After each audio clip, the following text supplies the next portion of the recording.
So hello बच्चों, स्वागत है आप सभी का एक बार फिर से हमारे यूट्यूब चैनल पर। And we are here with another video.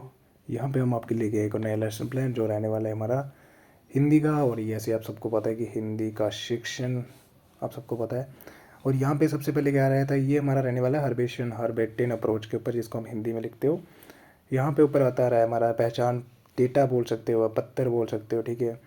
और सबसे पहले आपका नाम आ जाएगा, छात्र अध्यापिका का नाम, छात्र अध्यापिका या अध्यापक है तो अध्यापक आ जाएगा, आ कट जाएगा, का नाम आ जाएगा, अनुक्रमांक आ जाएगा, कक्षा कौन सी है, विषय क्या है और उपविषय क्या है। तो ये रहने वाला हमारा 7वीं और हिंदी का। और उसके बाद हम पंक्षी अनमुक्त गगन के, ठीक है। तो ये रहने वाला है हमारा आज का उपविषय यानी टॉपिक। अवधि ड्यूरेशन रहती है 30 से 35 मिनट का समय रहता है हमारे पास। और बाकी आपको इस लेसन को देखने के बाद यानी पाठ योजना को देखने के बाद आपको जनरल आइडिया मिल जाएगा और कैसे आपको हर एक जो पाठ योजना है वो तैयार करनी है, ठीक है। तो सबसे पहले उसके बाद हमारा क्या रहता है, सामान्य उद्देश्य रहते हैं, ठीक है, यानी जनरल ऑब्जेक्टिव्स। और इसमें ये आ जाएगा कि जनरल ऑब्जेक्टिव्स हमारे क्या होते हैं, हर एक जब हम हिंदी की बात करें तो सामान्य उद्देश्य हमारे सामान्य सेम रहेंगे यानी एक जैसे रहेंगे, क्योंकि जो हमारा हिंदी पढ़ाने का उद्देश्य होगा वही हमारा सामान्य उद्देश्य रहेगा, ठीक है। विशिष्ट में हमारे अलग हो सकते हैं, विशिष्ट हमारा जो है वो उसके संबंध हो सकता है, जो हम पाठ या फिर जो भी हम उनको उपविषय पढ़ाने वाले हैं उसके रिलेटेड होगा ये। जैसे छात्रों को हिंदी साहित्य की विद्यापद से अवगत करवाना, ठीक है, उसके बारे में बच्चों को ज्ञान करवाना। और छात्रों की हिंदी साहित्य के प्रति रुचि उत्पन्न करना यानी उनका इंटरेस्ट पैदा करना। एंड छात्रों के शब्द भंडार में वृद्धि करना, ठीक है, यानी उनकी जो वोकैब है। और छात्रों को नए शब्दों से परिचय कराना, ये हमारा हो गया।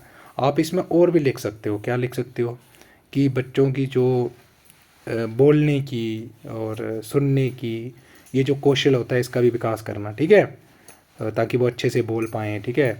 और ये सारी चीज़ें भी हम यहाँ पे सामान्य उद्देश्य के अंदर ऐड कर सकते हैं।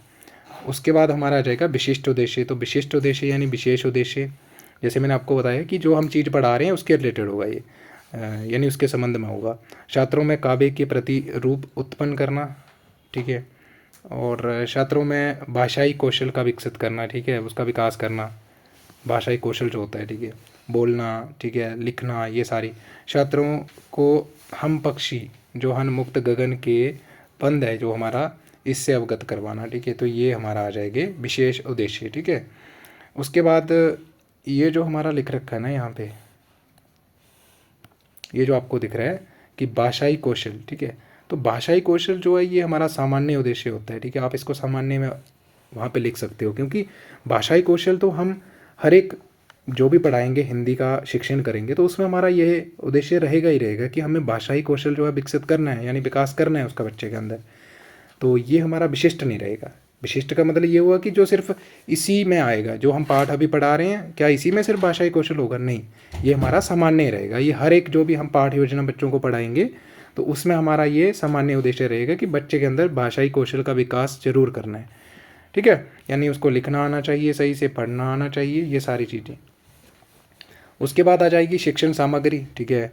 तो शिक्षण करने के लिए जो जो हम चीज़ों का उपयोग करेंगे, ठीक है, जैसे इसमें सामान्य शिक्षण सामग्री रहता है और विशिष्ट सामग्री रहता है।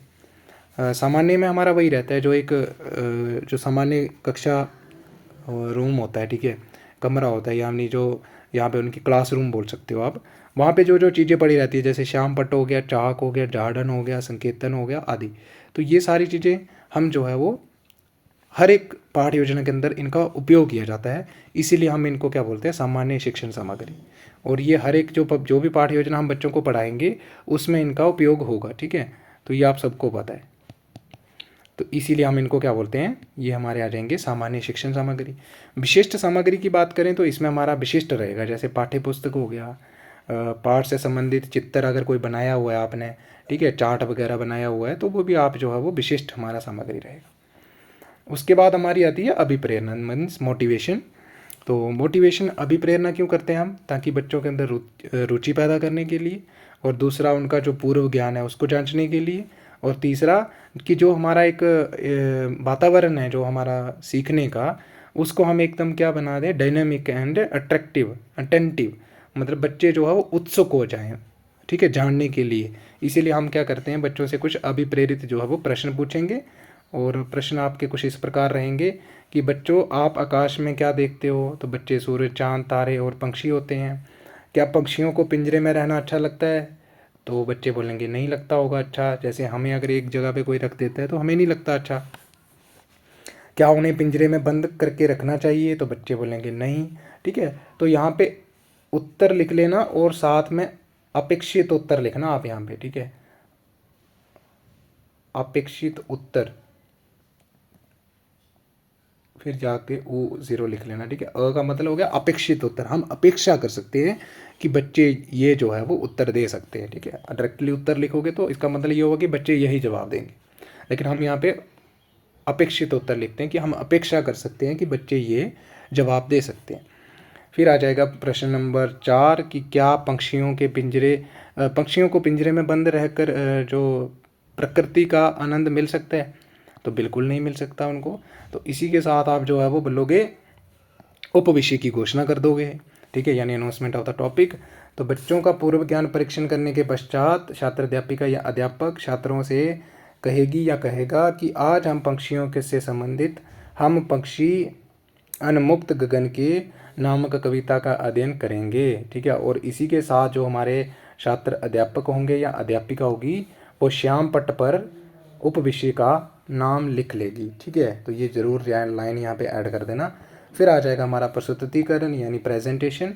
तो यहाँ पे छात्र अध्यापिका छात्रों को पाठ्य पुस्तक किशोर भारती जो भी है उसको बोलेगी कि इसको खोलो, और जो कविता है हमारी शिव मंगल सिंह के द्वारा लिखी गई है, वो सुमन जी द्वारा लिखी गई है, जिसका नाम है हम पक्षी अनमुक्त गगन के, उसका पुष्ट नंबर आपको निकालना है। और कहेगी कि अभी जो है वो समझाएगी कि पक्षी पिंजरे में बंद रहना पसंद नहीं करते हैं। फिर थोड़ा सा आप इंट्रो दे दोगे, मतलब परिभाषा दे दोगे, एंड देन आप जो है वो आदर्श वाचन करोगे। ठीक है, आदर्श वाचन मीन्स यहाँ पे अभी आप पढ़ोगे। ठीक है, बच्चों के लिए। तो छात्र अध्यापिका शुद्ध उच्चारण सहित भावपूर्ण ढंग से छात्रों के समक्ष कविता पढ़ेगी। ठीक है, विद प्रॉपर एकदम से जो होती है हमारी पढ़ने का जो तरीका होता है। ठीक है, प्रॉपर उच्चारण करेंगी उसका। ठीक है, शुद्ध उच्चारण के साथ। तो ये आप एक लाइन लिख सकते हो यहाँ पे, या फिर 2 लाइन लिख सकते हो, पूरा उतारने की ज़रूरत नहीं होती है। फिर उसके बाद आप बच्चों को बोलोगे। ठीक है, अनुकरण वाचन होगा अभी। तो यह भी छात्र अध्यापिका बच्चों से कहेगी, छात्रों से एक एक करके वाचन करने के लिए कहेगी, और छात्र एक एक करके जो है वो सस्वर वाचन करेंगे। और छात्र अध्यापिका छात्रों के वाचन में उचित गति, लय, ताल आदि का पूरा ध्यान रखेगी। तो आप ये वाली लाइन ना ऊपर भी ऐड कर सकते हो। जब हमारा आदर्श वाचन हो रहा था तो वहाँ पे जो हमारी छात्र अध्यापिका होगी या अध्यापक होगा वो भी जब वाचन करेगा तो प्रॉपर उचित तरीके से यानी परफेक्ट तरीके से, गति के साथ, लय के साथ, ताल के साथ, कोहेरेंस है ना, तो इन चीज़ों का ध्यान रखेगा वो भी। और अगर उनको कहीं पे बच्चे गलत कर रहे हैं तो वो उसके संबंधित जो है वो उनको ठीक करेगी। ठीक है, कौन? छात्र अध्यापक या अध्यापिका। फिर आ जाएगा श्याम पट्ट कार्य। ठीक है, यानी ब्लैक बोर्ड जो हमारी वर्क होता है।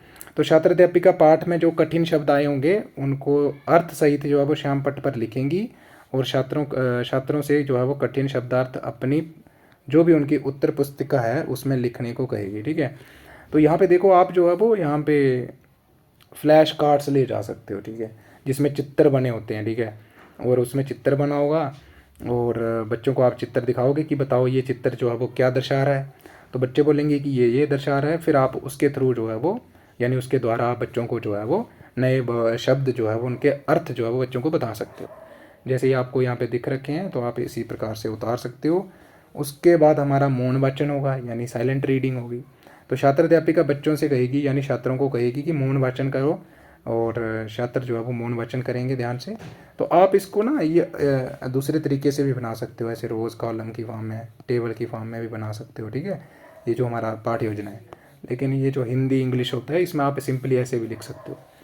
फिर आता है हमारा पुनरावृत्ति। ठीक है, तो अभी हम ये जानने के लिए जो छात्र अध्यापिका होगी कि बच्चों को कितनी समझ आई जो हमने पढ़ाया आज, तो इसके लिए कुछ प्रश्न पूछेगी। जैसे पक्षियों को पिंजरे में बंद रहना क्यों अच्छा नहीं लगता है? ठीक है, पक्षी अनमुक्त रहकर अपनी कौन कौन सी इच्छाएं जो है वो पूरी करना चाहते हैं, और क्यों आपको पक्षी पिंजरे में रहकर अच्छा लगता है? क्यों आपको पंछी पिंजरे में रहकर अच्छा लगता है? ये गलत हो गया, इसको रहने देना। तो ये बुक से उतार रहे हैं, क्वेश्चन ही गलत हो गया।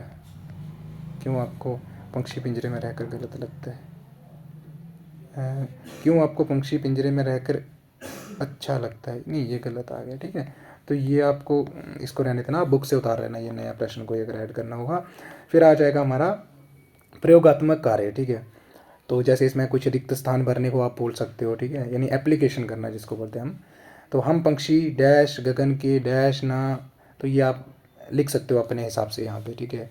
उसके बाद ये भी देख लो, डैश तितलियों से डैश पुलकित डैश टूट जाएंगे, लाल किरण सी डैश खोल चुकते तारक अनाज के, ठीक है, अनार के डैश। तो ये आप बुक से लिख सकते हो, ठीक है।